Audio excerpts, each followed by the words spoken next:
Soulève-le, voir comme c'est fragile. Regarde, hein. Bah je sais, j'en manipule au travail différemment. Ah ouais, c'est hyper léger quoi.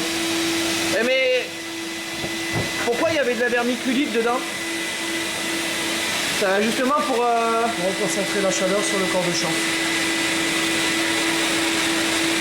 Donc là c'est la même chose que dans ton insert. Tu grattes, tu nettoies. Oh là là!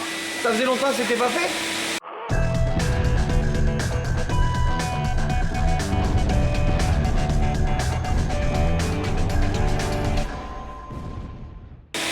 Est-ce qu'il y a une accumulation supérieure dans un poêle à granulés de dépôt comme ça que dans un insert standard?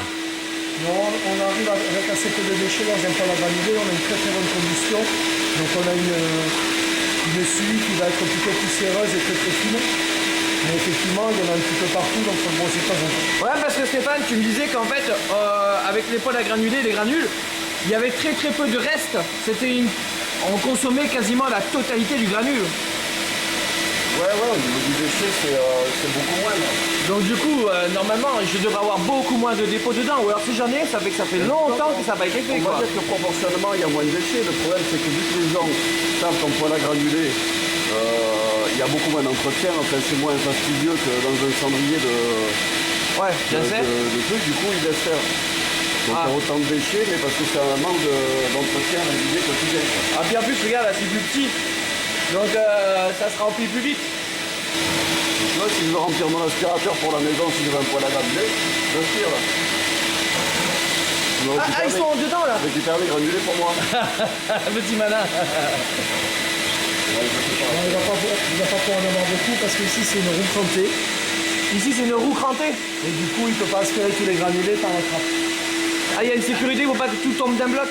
C'est pour la distribution maîtrisée. Voilà. C'est une distribution maîtrisée, c'est sécurisé. C'est beaucoup plus étanche qu'une vis sans fin. Ouais, la vis 120 qui tourne et qui dépose comme ça. Deux, ta roue crantée, quand elle tombe sur les granulés, elle est vide. Donc il n'y a pas de risque de remontée de flamme sur les granulés.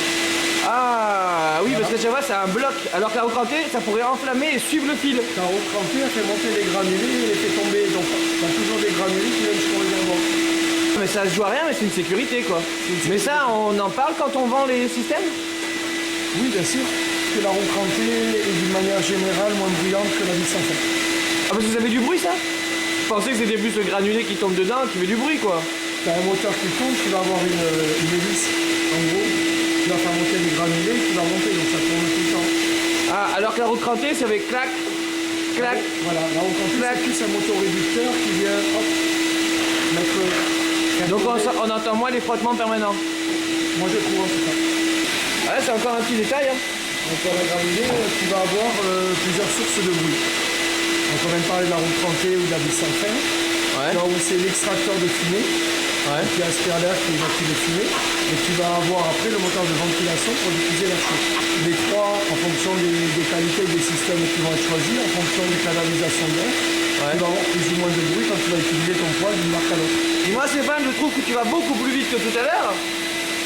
C'est parce que j'ai arrêté de te poser des questions. Je peux pas réfléchir et parler. C'est pas une femme. Tu vois la bougie, on l'a ici. C'est elle. Ah, c'est elle la bougie? Celle-là. Ah ouais, d'accord. Ça c'est le petit creuset où tout se passe. Les granulés tombent à l'intérieur. On a fait un trou plus gros pour que la bougie puisse chauffer les granulés et enflammer. Ouais. On est sur un creuset en fonte. Là on a les arrivées d'air aussi qui passent. Mais les granules, il faut qu'ils soient plus gros que les trous alors là. Ils sont plus gros que les trous. Quand je les achète dans le commerce, les granules, il y a des dimensions de granules. Alors oui, effectivement, tu as des dimensions et tu as des normes sur les granulés. En termes de taille, il va être entre 5 mm et 3 cm de long. Et en fonction du type de poêle que j'achète, ils disent acheter des granulés de telle dimension. Tous ces mêmes granulés, ça c'est la norme de fabrication. Donc il y aura toujours un minima accepté. C'est ça. Mais qu'est-ce que ça va changer alors le fait d'avoir pris un granulé à 3 et l'autre à 0,5? Ce qui va différencier principalement, puisqu'on a des normes du plus ou CE par exemple qui vont garantir un certain taux d'humidité, un certain pouvoir calorifique et le fait de ce dimensionnement de granulés, plus ou moins grand. C'est-à-dire que là ça va faire comme les bûches, je la prends plus longue, ça va prendre plus de temps à se consumer, je la prends plus courte, ça va partir plus vite en fumée. En fait on n'a pas trop le choix, c'est juste que les granulés c'est sorti en petits rondins, ils sont cassés. Ouais. Donc le tout c'est plus. Ils sont en termes de taille entre 1,5 cm et 3 cm. Oh, ah oui, donc en fait ça se trouve dans un sac, j'ai les deux dimensions. C'est ça, t'as de tout, c'est mélangé. Ah, je croyais qu'ils les vendaient sous différents formats.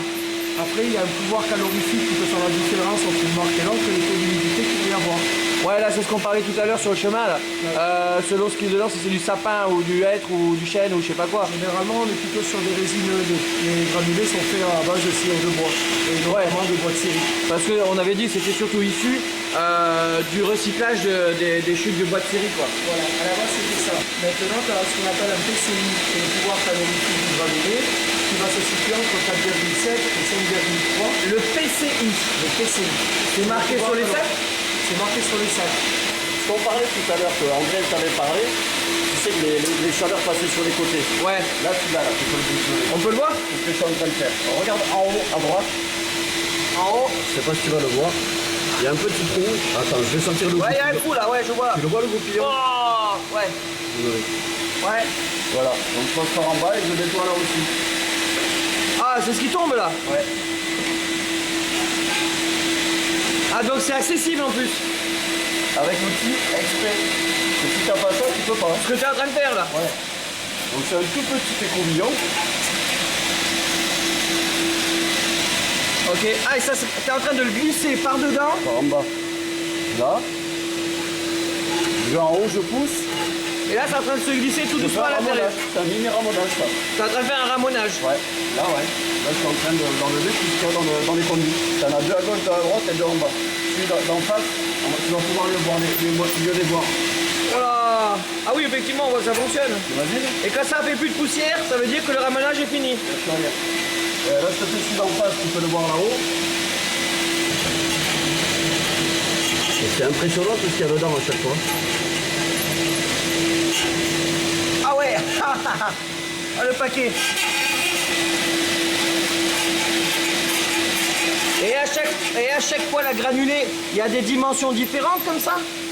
Pour que tu aies l'appareil universel ou... Non, à chaque fois il y a un appareil spécial. Après tout ça là, toutes ces tubulures, ils l'ont pas tous. Ah ouais. Turbophone qui les ont sur tous, mais pas tout le monde ne l'a pas. Ouais, mais dans d'autres marques, quand tu fais tes ramonages, toi. Il y a d'autres trucs spécifiques. Et du coup, tu as d'autres petits outils adaptés. Ouais, plus ou moins, parce qu'il y en a beaucoup qui l'ont pas ça. Qui n'ont pas d'outils, mais qui n'ont pas non plus des tuyaux comme ça. Ah. Donc après c'est un petit peu plus simple. Mais là c'est plus compliqué, mais par contre c'est plus complet. Ok, d'accord. Ouais, mais s'il y a 5, 10 ou 20 marques qui ont des systèmes différents, et tu es obligé d'avoir un truc... Ah ouais, d'accord. Tu vas faire du bon boulot, t'achètes le cigare. Et là, tu fais quoi? Ben, je vais juste te montrer de là où on récupère l'air. Tu vas voir à quel point ça peut se colmater. Ok, il y a Moumout. Le poil du chat. Ah d'accord, ok. Oui, parce que ça aspire Ça aspire par-dessous. par-dessous, ouais. Donc en fait, si tu restes genre 1 an ou 2 ans sans nettoyer, effectivement... Ben, ça aspire plus. Après, des appareils comme ça, si c'est entretenu régulièrement, il n'y a pas de problème.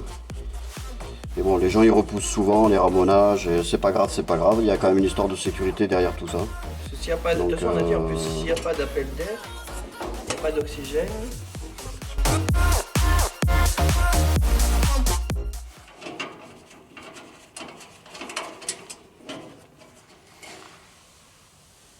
Oh mais c'est tout obstrué.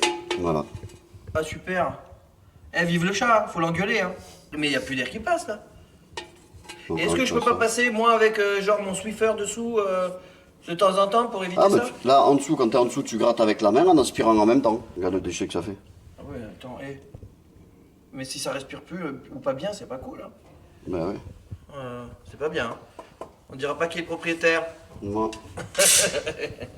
Et comment je peux éviter ça? Tu disais, c'est pour ça que tu conseillais, toi, à l'installation, que les gens, ils surélèvent les pattes qui sont sur le côté, là, au maximum haut. Oui. Parce que comme ça, si jamais ça venait à s'encrasser, au moins, il y a un maximum d'apport en air. L'entretien est plus facile.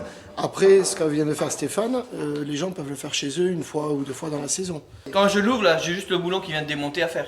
Exactement. Donc ça, on peut ne pas appeler Stéphane. Mais appeler Oui, oui, pour ça, oui, c'est voilà. pas la peine. Pour ça, voilà. Après, c'est enfin, ça dit préventif au cas où, quoi. Ouais, voilà. Tu vas faire moins d'argent, du coup, merde. Je m'en fous. Alors voilà, si on a des animaux, ça, en général, ça s'obstrue assez vite. Ok. Et là, tu places... Ah, c'est juste dans des compartiments posés comme ça, là?